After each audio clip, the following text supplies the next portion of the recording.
Contoh ya, menggambar. Menggambar itu ada menggambar 8 kotak, menggambar orang, menggambar pohon. Itu tuh dari menggambar aja udah 3 faktor itu yang ya benar-benar bisa dibilang pasti ada.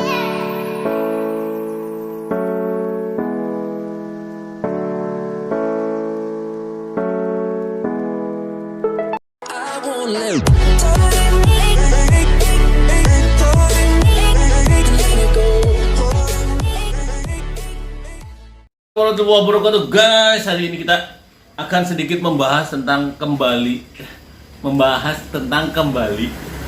dalam kurung ya, psikotes. Karena mau nggak mau, siap nggak siap, kuat nggak kuat, berani nggak berani.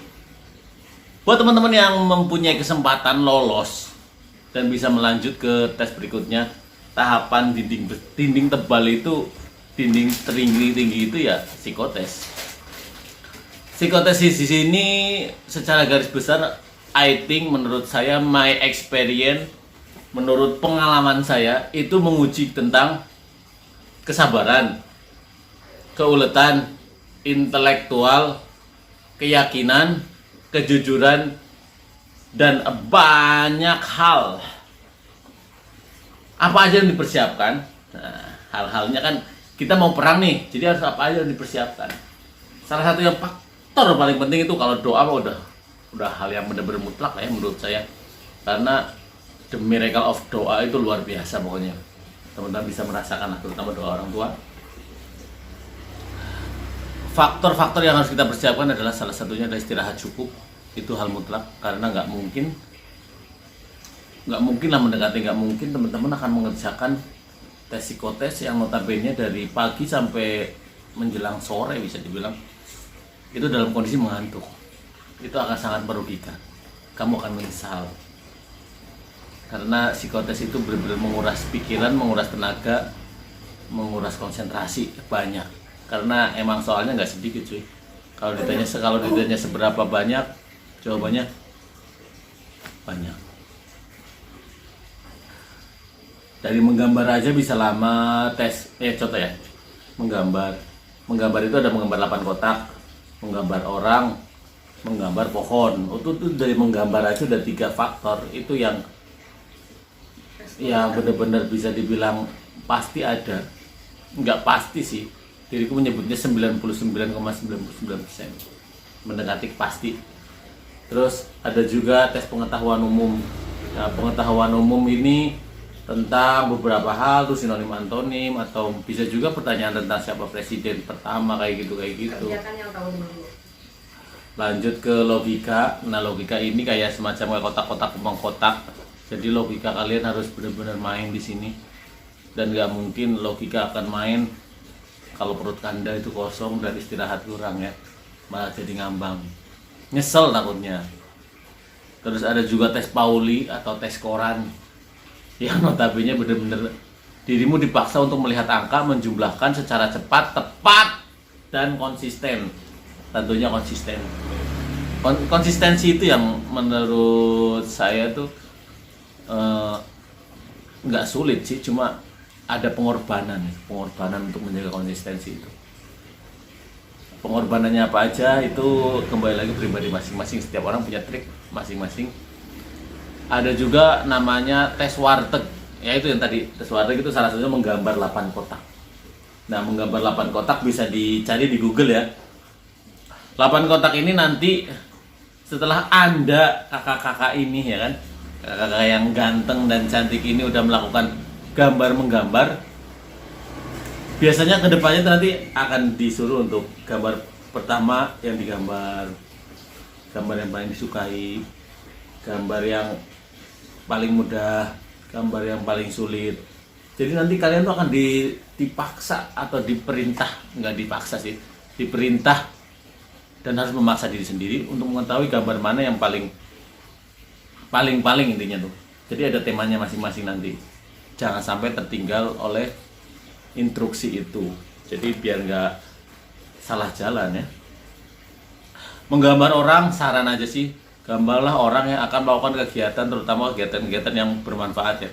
Bekerja mungkin, serapi mungkin, ini pengalaman aja ya, karena gue nggak ada ilmu tentang psikotes. Usahakan untuk menggoreskan sebuah, karena kan menggambarnya kan pakai pensil ya, pensil 2B biasanya disuruh untuk membawa, jadi jangan mengulang goresan. Ilmu yang saya dapat, yang pernah saya tanyakan kepada seseorang ya, sebut saja Mr. X, ketika kamu mengulang goresan berarti Anda itu tidak yakin dengan apa yang Anda kerjakan. Luar biasa, jawabannya seperti itu. Terus menggambar pohon, usahakan pohon yang bercabang, rimbun, dan ada buahnya. Gambarlah sampai akar supaya terlihat detail gitu. Itu menurut saya itu lambang dari ketelitian, kedetailan. Kamu tuh dituntut untuk detail, untuk di kerjaan.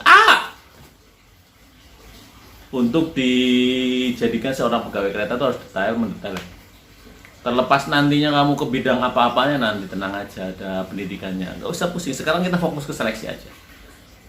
Kemudian menggambar, udah ya, kalau menggambar orang, pohon, warteg, logika sih paling banyak sih.